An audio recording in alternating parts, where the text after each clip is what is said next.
Hello everyone, TJ Gaming here, welcome back to another video. Today I'm going to be talking about the Patermine event and the faction that he belongs to, so if you're ready, let's take a closer look. Impurity shall be our armor, hate shall be our weapon, immortality shall be our reward. So let's start off with talking about the Gene Stealer cults, and we're going to start off with the legendary himself, the Gene Stealer Patriarch.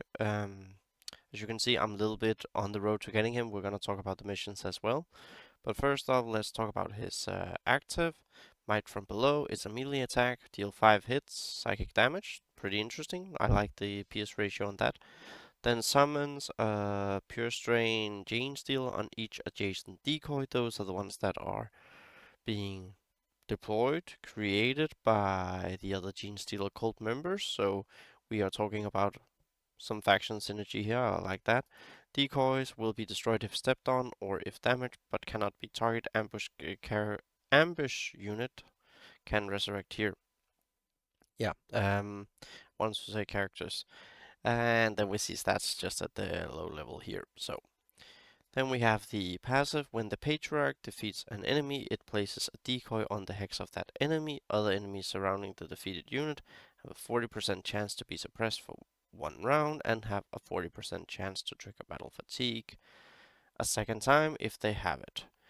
So battle fatigue means if a unit is killed next to you, then you have a chance to run away, like the orc summons. When the Patriarch moves on to a decoy, it heals itself for 40 health, so that's really nice. That means you can play some stalling if you are looking at Guild War down the line. Of course, this is the first of 3 releases that we have for the characters, so don't worry if you won't be able to get it or if you're not going to be spending on the premiums missions like me. They're over to the side, we're going to talk about them as well.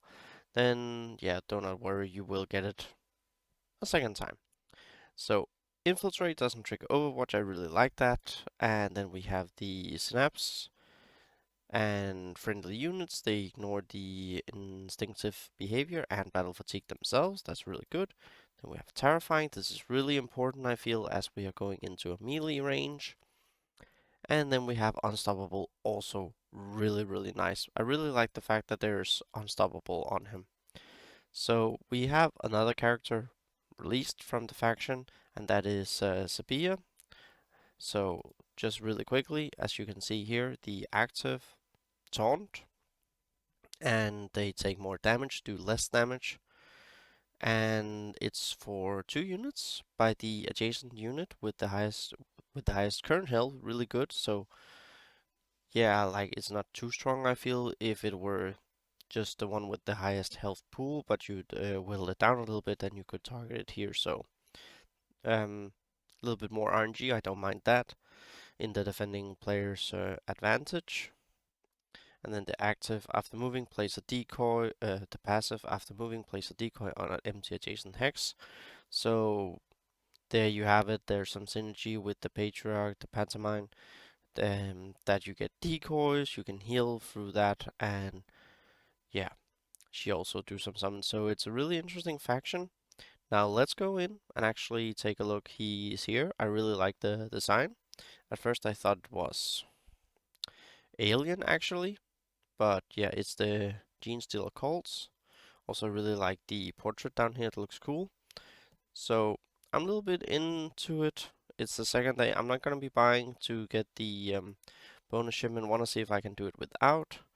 And here you have it, the battles. Let's just go through the alpha wave. Then you have, of course, winning, and then there is full physical lineup for 95 points, full melee for 65. Then there's max 4 hits. There's full mech for 85 points, so that's a really good one. And yeah, 30 points for the max 4 hits, so not really that important. And you have a full bolt of damage for 100 points, so important to get that one done. That also means that if you just recently started and you're thinking, okay, I want to get this character down the line, Bellator will be nice for this because that is bolted damage, so you have something going for you there. Then we have the beta line, and here we have full power. We have flying, both for 95 points. Then we have no summons for 45 points. Maximum 2 hits, 70 points. And then we have full melee range, full melee lineup for 70 points. So really interesting. I feel in both of them I should be able to do quite well. But now we go over to the Gamma where I feel I might have the best option because I can actually use my death guards here. And again, full piercing, 110, really good one to get going. No Overwatch lineup, no Final Vengeance lineup, 30 and 40 points respectively. Minimum 4 hits lineup, 100 points. And here you have it full power again. So I believe it was here. Yeah, there's two places where you actually have full power. So that's definitely something that is worth doing to get characters done with full power. And here it was full physical lineup. So there's a lot of being up there. Like there's no a lot of range missions. So I feel overall this event is quite okay for my roster. Now let's talk about the actual missions. First one, play one legendary battle, deal 1000 damage. Second, defeat 30 orcs, so that's just basically do some alpha. Number 3, 75 Black Templars, that's the beta line. 4, defeat 100 Black Legions. Gamma, then use abilities 15 times with Imperials, you can go into your campaign, do that. Deal 10k damage with abilities, you can do that in Arena. Then 6 and 7, it's Chaos and Xenos respectively for 20 and 25 times using their abilities. And 15 and 20k, also you can do that in Arena. And then it's basically play legendary events, do boulder damage, do power damage, do piercing damage, which is also what they reward points for. So yeah, that was pretty. I like the missions. They're pretty straightforward. Not a lot of fancy stuff. You can power through them. Like I just basically used a little bit of my tokens yesterday and then today, and then yeah, I'll power through the missions very soon. Then we have the premiums. If you do buy, then remember you do get 6 tokens immediately, you get some payout, and you get plus 15% extra, which is my payout, what I have accumulated. So, and you have the one-time offer. I do like the one-time offers, mainly due to the Blackstone. So, premium missions, number 1, one battle without summoning any units, shouldn't be too difficult. Number 2, defeat 30 enemy units defeat 30 enemies with Xenos units.